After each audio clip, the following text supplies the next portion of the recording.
What's going on, guys? Gonna walk you through exactly what to expect after you make your first purchase of peptides and they arrive at your doorstep. I'm gonna show you what you ordered, show you how to get this done. I'm gonna try to make it quick. So we have bacteriostatic water. This is a 30 milliliter bottle of bacteriostatic water. This is what you mix into the powdered peptide in order to make your peptide into a liquid.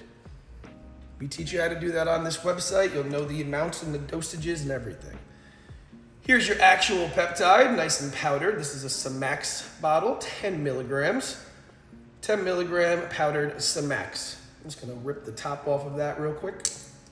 So we are ready to go and put in our water. We also have our mixing syringe. This is the syringe that does not touch your body. This syringe only is used to mix the water into the peptide. 3 milliliters, perfect. They come in packs of 1, so I always order a bunch of them just to have them laying around. Boom.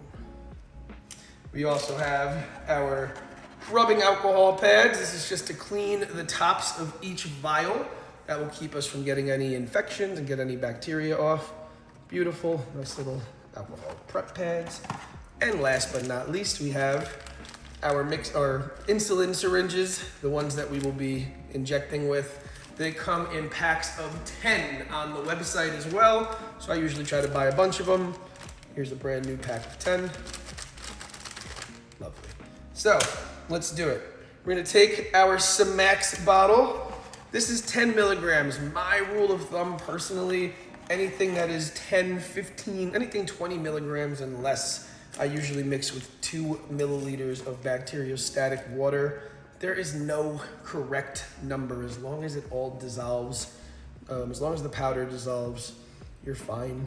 But I usually like to use 2 for anything 20 and below. And anything above 20 milligrams, I'll try to use usually 3, maybe 5. If it's NAD, I'll go up to 5 because it's 500 milligrams. It's a lot of powder. So usually 2 is a great number. So cleaning the tops of my vials, alcohol prep pad, I cleaned the top of my water, I cleaned the top of my Samax. I'm gonna take my needle, there she is. I'm gonna draw a little bit of air into the needle just to have the ability to get the pressure out of the vial. It's very easy to draw your water, and I'm going down to the 2 mark on this needle.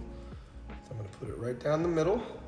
I'm gonna shoot the air up into it. You should see it bubbling because that shows that the needle is working and we're getting some pressure out.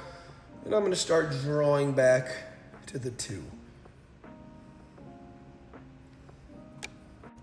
There we go, right on the 2.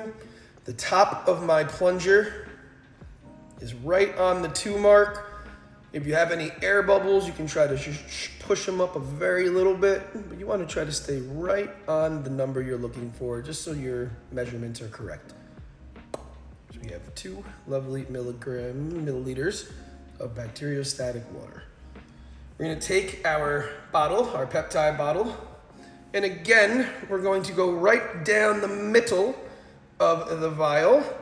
Keep in mind, as you insert this needle, it is pressurized. It's going to try to shoot the water into the peptide real fast. So you want to try to just hold the plunger to prevent it from shooting directly into the powder. Hold that plunger down so that way you can't push through. And now I can gently push my water down the wall of the vial. The powders are a little bit sensitive, so you want to just push nice and slowly and try to let the water trickle down the peptide wall, the wall of the vial, rather than directly into the powder itself. We're almost there. And boom. Done there. Put that to the side. Once your peptide has its water inside, you might see some clumps on the bottom still. You're just gonna take it, roll it in your hands nicely. You don't wanna shake it like a shake weight. Just nice and gently roll it, get some of the powder off the walls. some of the excess powder. Looks great already. A little swirl action. As you see, can't really tell on the camera, but all of that powder is already gone. Got one little clump left, which will dissolve in no time. Beautiful. You're going to take your now mixed peptide and put it in the refrigerator. Keep it nice and cold in the fridge, not the freezer. Just put it in the fridge, let it rest in there for a little bit, for 30 minutes or so minimum before you use it for an injection. You can also, obviously these last for 30 days, they like to say, 30 to 40 days. They will last once they're reconstituted, so you do not have to use it the same day that you mixed it. However, keep that in mind that you want to use them within the month after you reconstituted them. Boom. So just like that, we have a reconstituted peptide that is ready for use. All we needed was our water, bacteriostatic water, our peptide itself, a mixing syringe, and our insulin needles eventually for injection, and of course some alcohol wipes to keep things nice and clean. Job is done. We are now ready to go. All of those things are offered on the websites that Pepstro gives to you. On truepeptides.com, you can get all of that stuff so that it's a one-stop shop and you are ready for your first day on peptides.